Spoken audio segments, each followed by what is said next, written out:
je pense à ton amour et à tout ce que tu as fait pour moi. Je t'ai perdu comme une épée dans le sable. Tu m'as cherché et tu m'as sauvé. Oh Seigneur, je te dis merci pour tant d'amour manifesté. Que puis-je te donner, oh mon amour? Je te confie toute ma vie.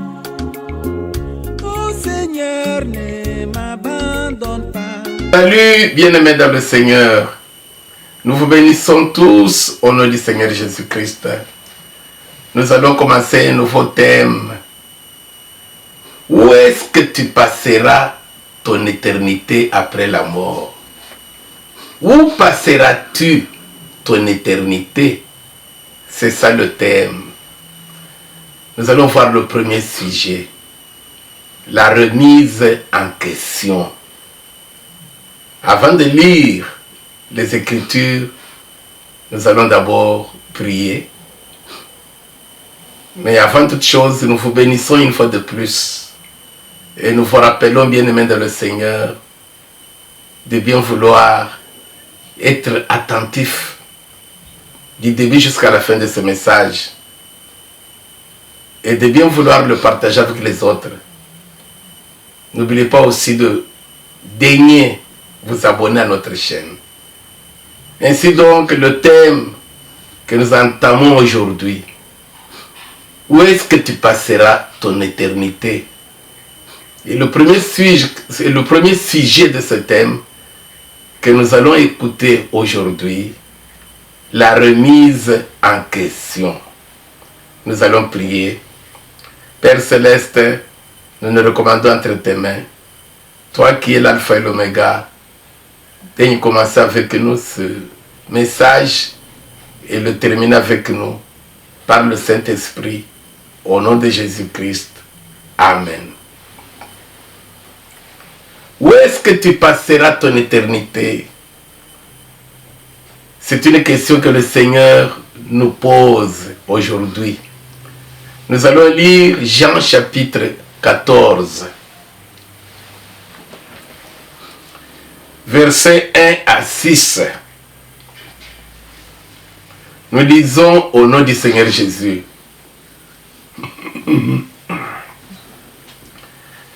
Que votre cœur ne se trouble point. Croyez en Dieu et croyez en moi. Il y a plusieurs demeures dans la maison de mon Père. Si cela n'était pas, je vous l'aurais dit. Je veux vous préparer une place. Et lorsque je m'en serai allé et que je vous aurai préparé une place, je reviendrai et je vous prendrai avec moi, afin que là où je suis, vous y soyez aussi. Vous savez où je vais et vous en savez le chemin. Thomas lui dit, Seigneur, nous ne savons où tu vas. Comment pouvons-nous en savoir le chemin? Jésus lui dit, je suis le chemin, la vérité et la vie. Nul ne vient au Père que par moi. Amen. Nous allons ajouter Jude. Jude n'a qu'un seul chapitre. Nous allons lire versets 5 à 7. Jude 5 à 7. Je veux vous rappeler, à vous qui savez fort bien toutes ces choses, que le Seigneur, après avoir sauvé le peuple et l'avoir tiré du pays d'Égypte, fit ensuite périr les incrédules, qu'il a réservé pour le jugement du grand jour, enchaînés éternellement par les ténèbres, les anges qui n'ont pas gardé leur dignité, mais qui ont abandonné leur propre demeure. Que Sodome et Gomorrhe et les villes voisines qui se livrèrent comme eux à l'impudicité et à des vices contre nature sont donnés en exemple, subissant la peine d'un feu éternel. Amen. La remise en question. Notre thème: où passeras-tu ton éternité après la mort? Où est-ce que moi, je passerai mon éternité après la mort? Bien-aimés dans le Seigneur,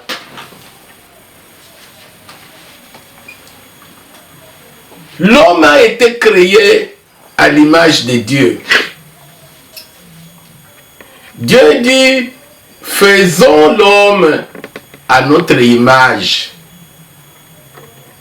C'est-à-dire, je vous rappelle que l'homme a été créé après toutes choses, après toutes les créatures de Dieu. L'homme est la dernière à être créée.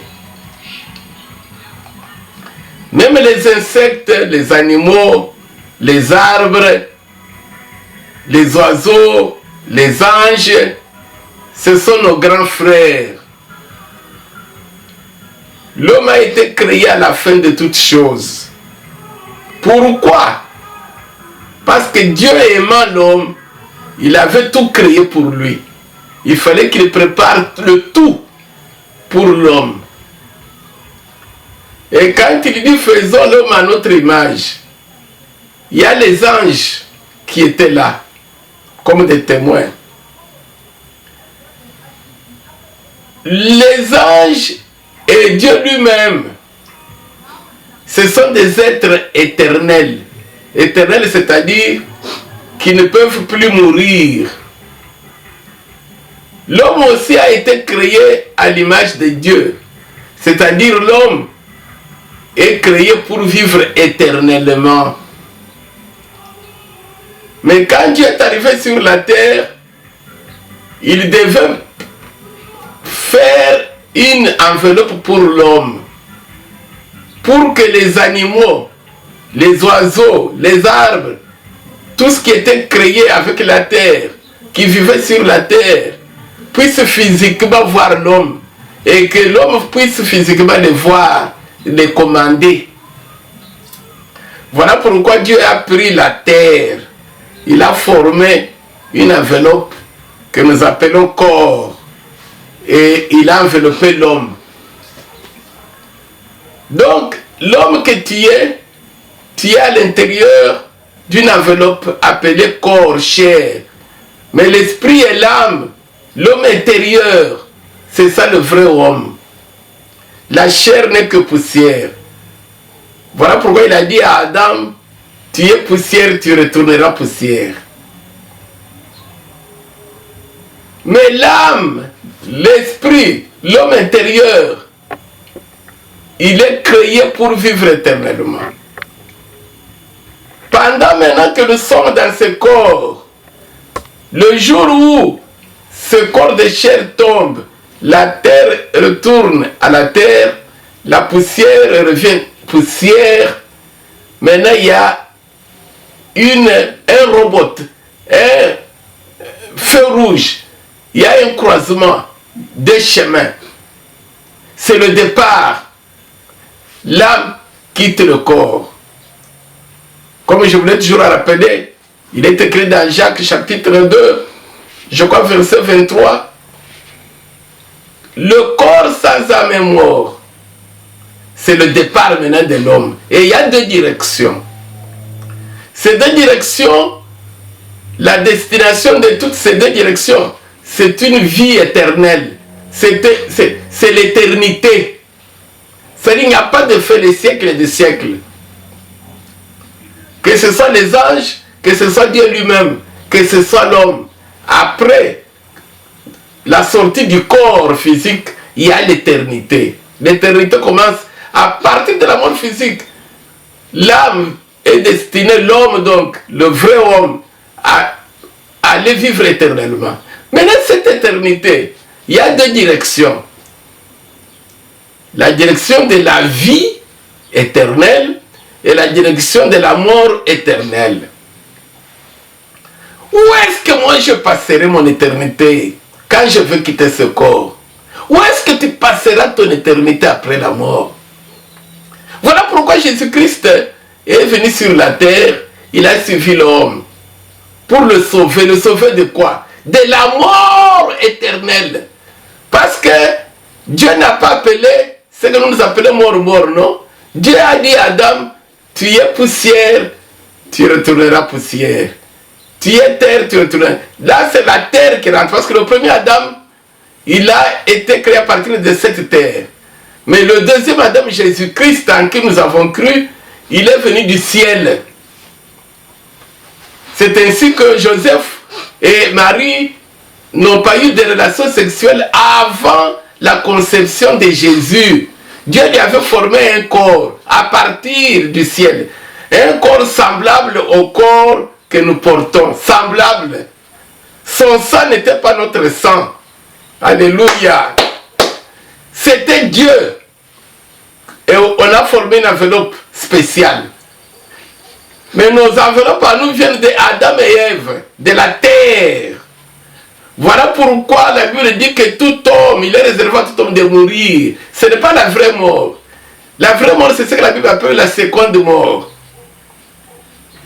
Ainsi donc, nous avons suivi ici, la Bible dit, Jésus avant de mourir, il est en train de donner un testament à ses disciples, aux apôtres, aux 12. Ils étaient déjà tristes. Maintenant, nous avons tout quitté. Nous croyons que nous étions en sécurité avec Jésus. S'il veut partir, aller dans la maison du Père, il va nous amener. Maintenant, lui part, il meurt, nous restons.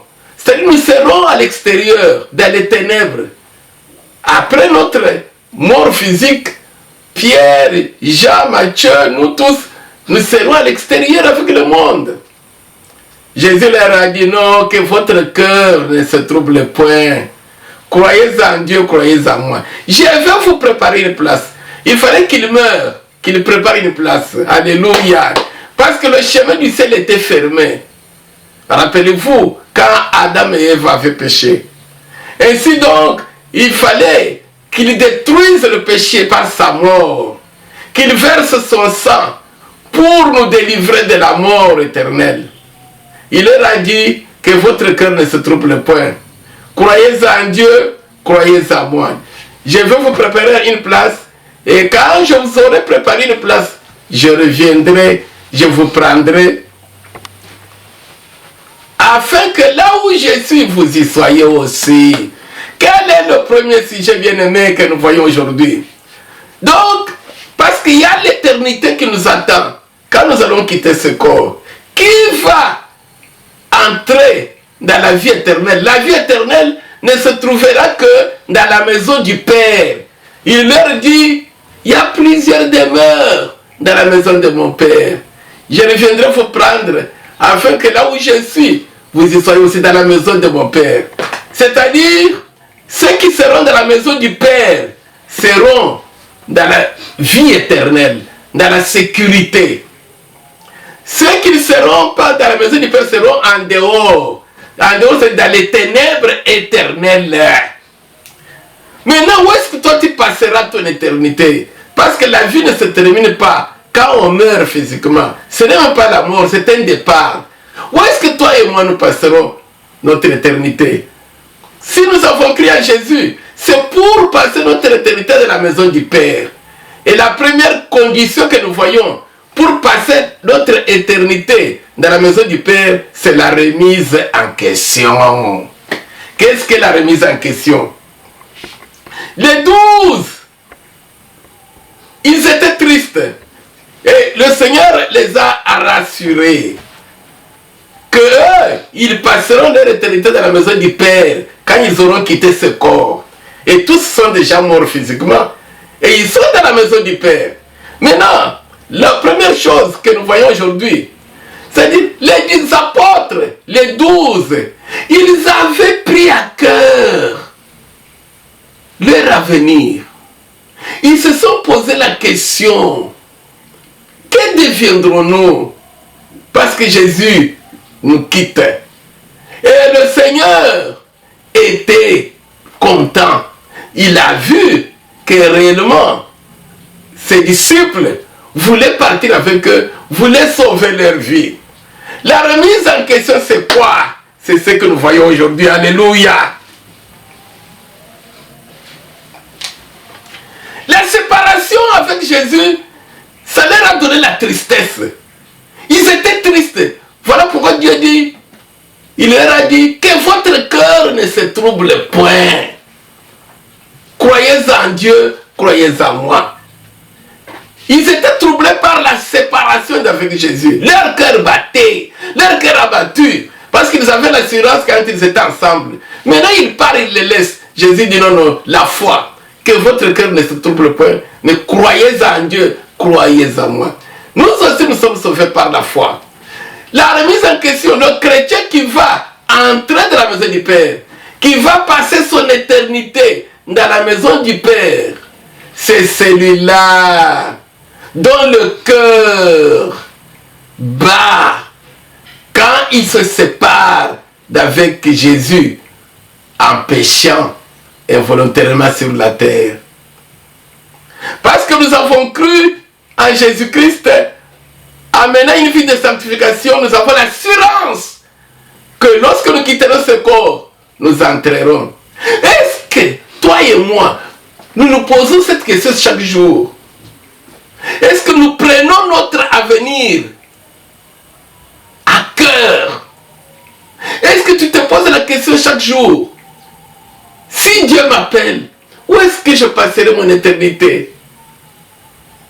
Ou bien c'est seulement quand tu vas au deuil, tu vois quelqu'un est mort, ou tu apprends que celui-là, ou telle personne que tu connais est morte, c'est alors que toi aussi, tu penses à ton avenir. Non. Le chrétien que nous sommes, que tu es, que je suis, doit prendre la chose qui concerne l'éternité, le futur, à cœur, prendre au sérieux. Comment?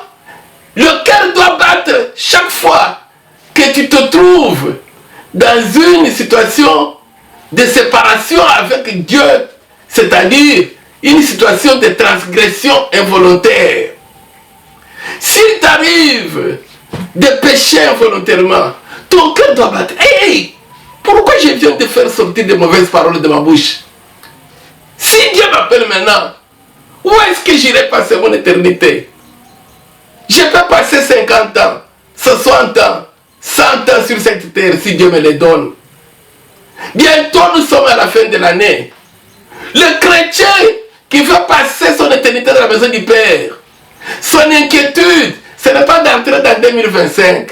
Son inquiétude, c'est de se poser la question, si le Seigneur m'appelait, avec ma façon de parler parmi les gens, avec ma façon de convoiter, avec ma façon de me mettre en colère pour un petit problème, est-ce que je passerai mon éternité dans la maison du Père? Le cœur doit battre chaque fois qu'il a commis une erreur, chaque fois qu'il a bronché. La Bible dit, nous bronchons tous de plusieurs manières. Mais si quelqu'un ne bronche point en parole, c'est un homme parfait. Or, la perfection, c'est-à-dire Dieu lui-même qui est parfait. Et nous tendons à la perfection. Chaque jour, nous luttons contre le péché. Brièvement, la tristesse dans le cœur quand on a péché. La consternation dans le cœur quand le chrétien a commis un péché. Voilà celui qui a le souci, qui remet en question son avenir dans l'éternité. Ah, pourquoi je fais ça? Quand je veux quitter ce corps dans l'état du mal, est-ce que je veux passer mon éternité dans la maison du Père ou bien dans les ténèbres?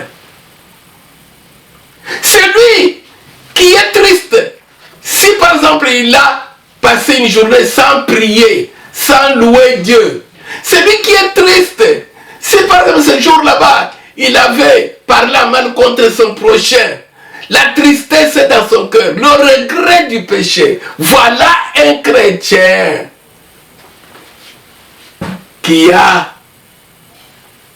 l'avenir assuré parce que Dieu voit que celui-ci, il est prêt, s'il l'appelle, à aller dans la maison du Père. Mais celui-là qui n'a pas de tristesse dans le cœur, s'il pêche, regardez la vie que nous les chrétiens nous menons aujourd'hui, jour et nuit. Nous avons la tristesse dans le cœur, nos cœurs battent. Si nous apprenons que il y a la guerre qui va sortir demain, il y a la crise qui arrive, il y a la pandémie, il y a un danger, il y a la disette dans ma maison, il n'y a pas à manger, il y a une maladie grave qui va m'attraper. Voilà ce qui nous donne la tristesse.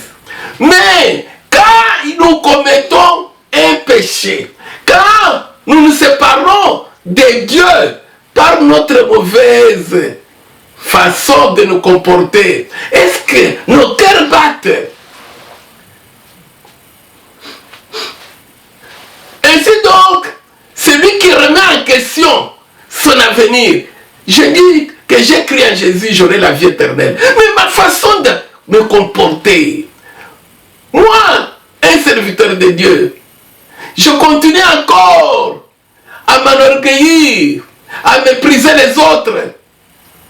Si Dieu m'appelle aujourd'hui, quand la terre qui m'enveloppe va redevenir poussière, où est-ce que je passerai mon éternité? Sur la terre, Dieu va me donner 50 ans, c'est son secret. Maintenant j'ai 20 ans, c'est-à-dire peut-être il me reste 30. Mais quand ça va expirer, si je meurs dans l'état de péché, c'est-à-dire dans l'état de séparation avec Dieu, mon cœur est triste parce que le cœur va me battre parce que je vais passer maintenant des milliers d'années, des siècles et des siècles dans le feu éternel. Non, je me répands. Seigneur, pardonne-moi. Celui qui se purifie chaque jour, qui se sanctifie chaque jour, grâce au fait qu'il remet en question son avenir, par le battement du cœur, par la tristesse, s'il se sépare avec son Dieu, en commettant une transgression. Voilà le premier sujet que nous voyons aujourd'hui. Nous avons lu dans Jude.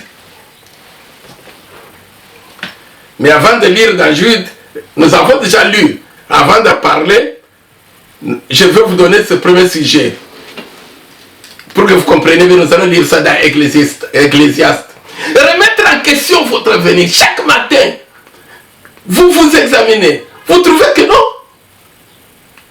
Je n'ai même pas prié. Je n'ai pas dit merci à Dieu toute la journée. Ton cœur bat. Voilà celui qui remet en question son avenir. Son cœur bat parce qu'il sait qu'il est étranger sur cette terre. Si maintenant il s'est séparé de Dieu à cause de cette vie passagère, quand il va quitter ce monde, il va aller passer des siècles et des siècles dans le feu éternel. Non, il ne serait pas. C'est-à-dire remettre en question, prendre au sérieux votre avenir. Est-ce que nous prenons au sérieux notre avenir après la mort? Nous prenons au sérieux seulement notre vie sur la terre avant la mort physique. Mais est-ce que nous pensons à ce que nous serons après la mort? Parce que la vie continue, ma soeur, mon frère. Parce que la vie ne va pas se terminer. Quand ce corps va tomber, toi tu continueras à vivre. Tu verras comment on te pleure. Tu verras comment on t'enterre. Toi tu es quelqu'un. Qui viendra te prendre? Les anges de Lucifer ou bien les anges du Seigneur Jésus, Michel? Ecclésiaste chapitre 7, verset 2. Pour que nous comprenions bien le sujet.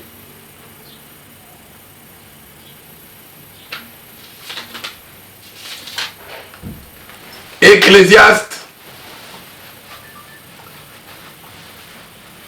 7, verset 2. vaut aller dans une maison de deuil que d'aller dans une maison de festin. Car c'est là la fin de tout homme. Et celui qui vit prend la chose à cœur. Mieux vaut aller dans une maison de deuil. Nous sommes à la fin de l'année. Bien-aimé dans le Seigneur, le chrétien, Dieu dit, mieux vaut aller dans une maison de deuil. C'est le chrétien doit prendre la chose à cœur. Quelle chose? Son avenir, son éternité. Every day, chaque jour, toi et moi, quand tu te réveilles, avant de dormir, le matin, à midi, le soir, tu dois prendre au sérieux ce que tu seras après la mort. Voilà pourquoi Dieu dit, mieux vaut aller au deuil. Parce que quand tu vas au deuil, tu regardes, ah, c'est le frère David, c'est son corps. Lui, il est parti. Moi aussi, un jour, je ne sais quand, Dieu seul le sait, je vais partir. Et où serai-je? Où passerai-je mon éternité après ma mort? Non. Je venais de battre ma femme, moi, un enfant de Dieu. Je venais d'insulter mon prochain, moi, un enfant de Dieu. Je venais de m'habiller avec des mini-skirts, mini-jupes, moi, une sœur du Seigneur. Les garçons ne font que conforter en me regardant. Où irai-je passer mon éternité? Je me répands. Voilà la remise en question. Le cœur bat devant un péché. Le cœur bat devant un mauvais comportement. La tristesse dans le cœur. Parce que quand nous péchons, nous nous séparons. C'est la séparation. Nous avions lu dans Jude. Nous allons bientôt terminer le premier sujet. Nous avions lu dans Jude 5 à 7. Je vais vous rappeler à vous qui savez fort bien toutes ces choses, que le Seigneur, après avoir sauvé le peuple et l'avoir tiré du pays d'Égypte, fit ensuite périr les incrédules, qu'il a réservé pour le jugement du grand jour, enchaîné éternellement par les ténèbres. Alléluia. Bien-aimé dans le Seigneur, Dieu nous donne l'exemple des anges. Les anges, je vous ai dit au début, créés éternellement comme toi et moi, comme Dieu lui-même, créés pour l'éternité. Ils ont commis des péchés au ciel. Ils ont péché. La Bible dit, ils ont péché au ciel. Et Dieu les a envoyés enchaînés éternellement dans les ténèbres. À part le ciel, la maison du Père, si tu es dehors, c'est dans les ténèbres éternelles. Il y a les chaînes des ténèbres. Et ça existe, bien aimé dans le Seigneur. Et il y a des personnes qui sont déjà mortes, revenues, qui ont vu les ténèbres enchaînées éternellement. Ainsi donc, nous qui sommes encore sur cette terre, nous les chrétiens, nous sommes heureux, mais nous devons remettre en question notre avenir. Chaque fois, nous devons nous poser cette question. Où passerons-nous notre éternité quand Dieu nous appellera? Et lorsqu'il y a quelque chose de mal que toi et moi nous faisons, nos cœurs doivent battre pour que nous puissions nous ressaisir, nous repentir, nous purifier, nous sanctifier, de sorte que nous ayons l'assurance que quand Dieu nous appellera, nous irons là-bas. Que Dieu vous bénisse.